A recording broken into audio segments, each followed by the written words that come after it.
2024 के लोकसभा चुनाव में समाजवादी पार्टी के अध्यक्ष अखिलेश यादव ने एक काम ऐसा कर दिया है जो मुलायम सिंह यादव अपने पूरे राजनीतिक जीवन में नहीं कर पाए। इस एक काम की बदौलत कहा जा सकता है कि अब अखिलेश अपने पिता की छाया से बाहर निकल चुके हैं।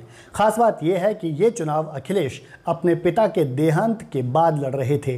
2024 से 20 साल पहले 2004 के लोकसभा चुनाव में मुलायम सिंह यादव की लीडरशिप में समाजवादी पार्टी ने उत्तर प्रदेश में 35 लोकसभा सीटों पर जीत हासिल की थी। अब अखिलेश यादव ने अपने पिता के ही रिकॉर्ड को तोड़ते हुए इस आंकड़े को 37 तक पहुंचा दिया है।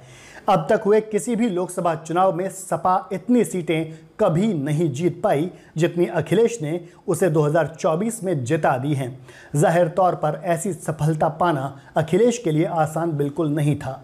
यूपी में 2014 में लोकसभा, 2017 में विधानसभा, 2019 में लोकसभा और 2022 में फिर विधानसभा चुनाव में हार ने अखिलेश को झकझोर कर रख दिया था। इन चारों चुनावों तक अखिलेश अपने पिता की बनाई MY रणनीति पर चल रहे थे, लेकिन 2024 के लोकसभा चुनाव के लिए उन्होंने अपनी रणनीति बदलने का फैसला किया।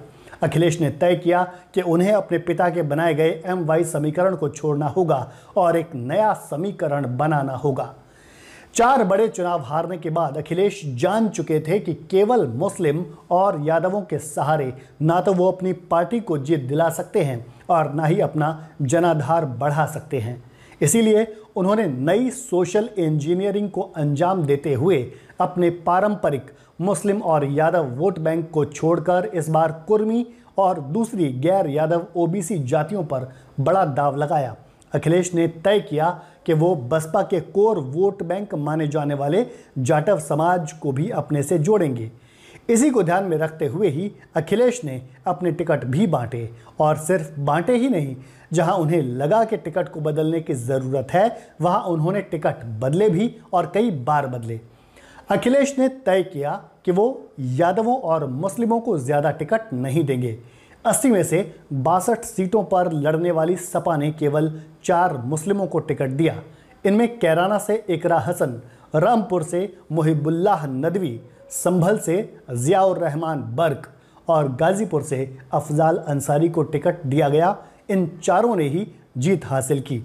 इसके अलावा अखिलेश ने यादवों को भी केवल 5 टिकट ही दिए और वो पांचों भी जीत हासिल करने में कामयाब रहे।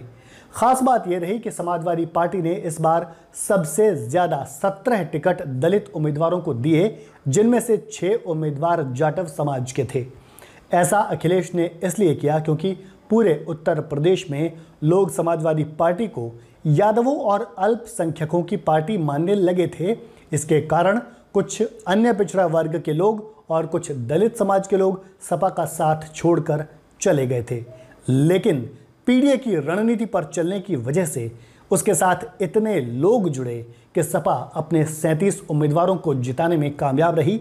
इनमें से 20 OBC, 8 SC और 4 मुस्लिम और बाकी अन्य जातियों के सांसद हैं।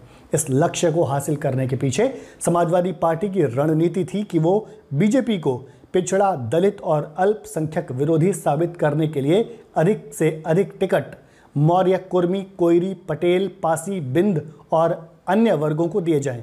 इस फॉर्मूले की सफलता का सबसे बड़ा उदाहरण जनरल कैटेगरी की फैजाबाद यानी अयोध्या की सीट है। समाजवादी पार्टी ने यहां बीजेपी के लल्लू सिंह के मुकाबले में दलित अवधेश प्रसाद को अपना उम्मीदवार बताया और जीत हासिल की।